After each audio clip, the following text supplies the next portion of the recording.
Hey everyone, welcome to another Men Dogs video. Today we're going to do a continuation of my introduction series. I'm going to be talking about Blitz, talking about what the game modes sort of about, and we're also going to be talking about sort of what we've had in the past and sort of what we can introduce in the future, and a couple of tips and tricks on how to get maximizing your score for those who have just starting out the game and trying to get through it all. Anyway, so as always, hit that like button, subscribe so you're not missing a thing, hit that notification bell, and we'll kick this off, guys. Alright, so Blitz in the main game mode is got its own tag. Blitz is where you can use your entire roster to continue battles, and it's based off your TCP of that team that you're actually versing. In the past, this is how we mostly get character shards from. Except in the last couple of days, in the last week, we've actually been getting some really good stuff. So as you can see there, we've been getting some purple gear, some gold orbs, orange and gear, and orange and blue orbs too, which has been really great. As you can see there, this is how we got Beast. It happened over, I think, 2 or 3 times that we actually got him. So they sell orbs at the same time, but you can get Blitz by Blitzen. So as you can see there, and this is the reward. So overall, and it's different too, and it's probably something that I should mention now, is when you're playing it and you just first start out, you are put in the Blitz beginners sort of shard. And battle's a lot easier, and it's easier to climb those ranks. But after 30 days, you get moved into the Big Boys Blitz. The Big Boys Blitz, you are competing with everyone in Marvel Strike Force who's not in the beginner shard. And so to get rank 1, you're probably going to need, a massive account to get the points and stuff like that. On the Discord servers, they do predictions of how to get these ranks.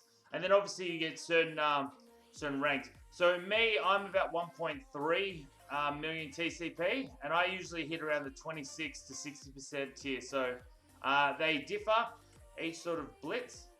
So as you can see here, so this is that. But they've also got the milestones, and that's something that I actually suggest that you go for.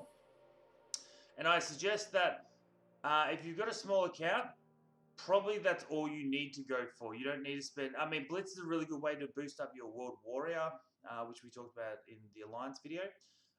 However, it's just... I personally like it. I've come from Star Wars Galaxy Heroes. I can use my whole roster. It's super fun. And as I said, the teams scale to your actual team levels.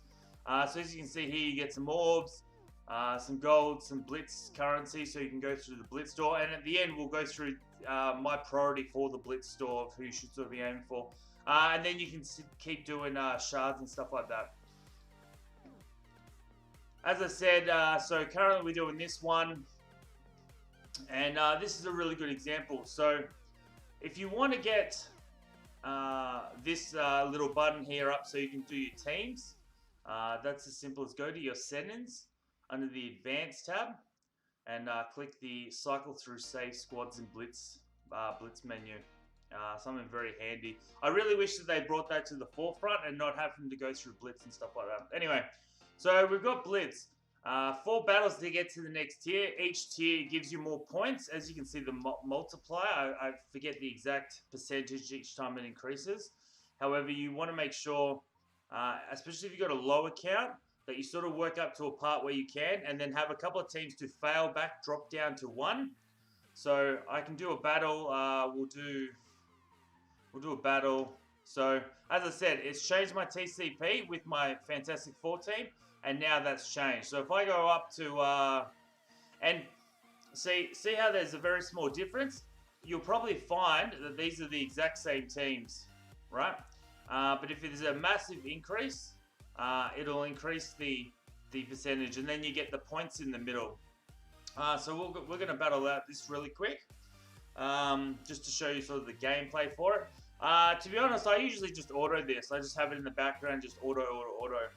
You can obviously play it if you want, get some experience. So this is a good way to sort of test out, not necessarily testing out kits against certain other teams, but it is a really good way to test out a team that you have and know what their abilities are doing, you know what I mean? But as I said, I usually just auto this bad boy and we just punch through it that way.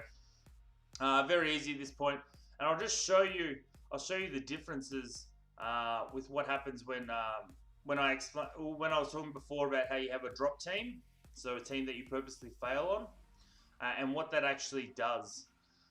So very important if you've got a small TCP, and then obviously the big guys, they just wait for it reset. So characters, when you use them, they'll have, and I'll show you they have the Blitz capsule, which refreshes them, and I think it starts with 5 per character, and increasingly goes up. So you can't just spend the whole day blitzing. So as you can see there, we've just increased our tier 2 by 1, and so as you're trying to level up, with my 20, I've got about 19 teams that I actually use. I get to about 5, and then I have something called a drop team. So I'll just use one of my drop teams, which is my Hydra team.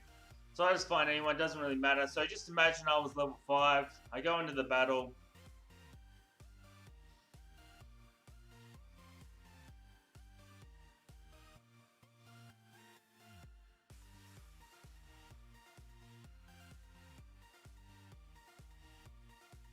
I go in the battle, and there's 2 options. So there's a retreat. So say if you stuff up a battle, and you don't want to lose, so you're working towards, say for example, mine is that tier 5, and I don't want to drop down to the next tier level, I'll hit retreat.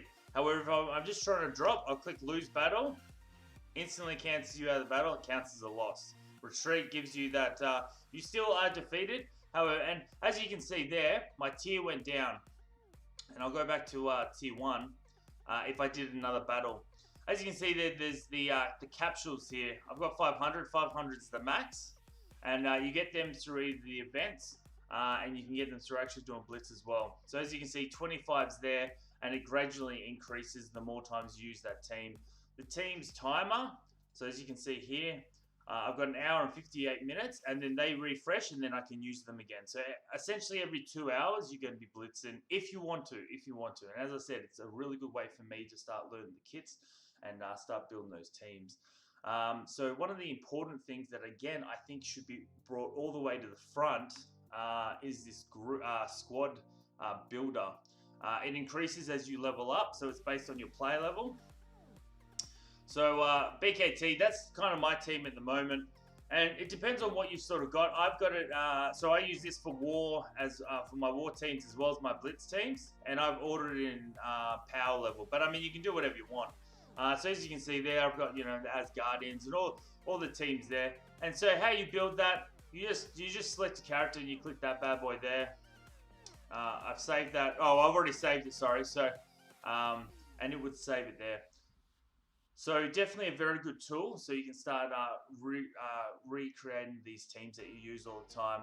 And then to modify a team, you just would select it and then change the characters around. It's not super tight because I can't just drag people. So say, for example, I wanted Symbiote Spider-Man to actually be on the end. I would have to recreate the team and then move it back up. So it's a little less than friendly player. And as I said, I go through all my teams there and sort of thing. And then as of like the hand downwards are my drop teams. So that's the way I go down. And then I've actually used this to build my Ray team. So that was my old U7 team, and now that's my current team. So save squad's very important. I really wish they brought it into where your roster is. However, to access that is through the Blitz. And the settings that I showed you before is so I can just select through it instead of having to click change teams, find the team. So definitely a good trick there. As I said, for TCP, if you're trying to, if you're very limited on your TCP, work your way up to a point where you can and then drop back down and restart again, just so you can get those rewards. Unfortunately, I've already done all my milestones. These events usually happen when it's character shards, it's 48 hours. And when they do gear and stuff like that, it's been 24-hour period. And then you get your ranking. And as I said, depending on your TCP, will depend on that. So if you've just started the game, highly recommend to smash Blitz so you can get those high scores for those better rewards. We'll go into the store now. So the store, as you can see, you get Blitz currency. Statistically speaking, you're better off getting Blitz orbs. However, it's probably the easiest currency to get and something that I think you should focus farm on certain characters. So currently I'm focused on Toad to get 6-star. 1 for Dark Dimension 1, because Dark Dimension 1's locked behind 6 stars. And we'll go through a video again in the introduction. That's endgame though, so if you just started, don't worry about Dark Dimension 1. Unlocks at 7-star. But there's some really good characters out here. Rescues for your power armor. Strikes for Marauders. If you got Emma Frost, wow. Like, Marauders are a really good team that can punch up in war. Yeah, Toad. Fantastic Four. So there's some really good characters. And with my farming guide, I suggest that you go through and unlock the Guardians first as your first main team, right? So Mantis is a really good way to get here, and Gamora. And as I said, the currency is quickly built up, so don't feel too bad with getting it. And then I'm trying to get Merc, Riker. Don't get Ravager Boomer. But yeah, as I said, statistically speaking, Blitz Orbs overall, just due to their price, you'll actually be able to get it quicker. Now, another really good trick is especially when you're strapped on ability mats, you're strapped on training modules, and you're also strapped on cash. The best way to start building up your teams, and so this is my roster. I'll go down to a below team to show what I'm talking about. So Aim Assaulter. So my recommendation is when you get to a team, get them to level 40, and then just put in their green mats, right? So just get their green mat. I can't show you, but their T1 abilities, right? So it builds up them slightly. You're not wasting too much. Very cheap to get, and you want to get them to tier 4 so it unlocks all their abilities. This way, it gives you a team that can get you more points in Blitz. I'm not saying that you should do this for every, you get a new character, boom, level 40. But when you're building those teams, so when you get a 5 or maybe you have a mishmash sort of thing, yeah, do that as a trick because it's really handy to boost up your TCP so you can get more points in Blitz. So that pretty much covers it for today's video. Would really love to hear your thoughts about Blitz. And if you have any tips and tricks that I didn't mention today, or you have a couple of questions, just write them in the comments and I'll get back to you as soon as I can. Anyway, guys, thanks very much for joining us. As I said, smash that subscribe button, hit a like and that notification so you're not missing a thing. And we'll continue our introduction series with War. Anyway, have a good one, guys, and take it easy. Cheers.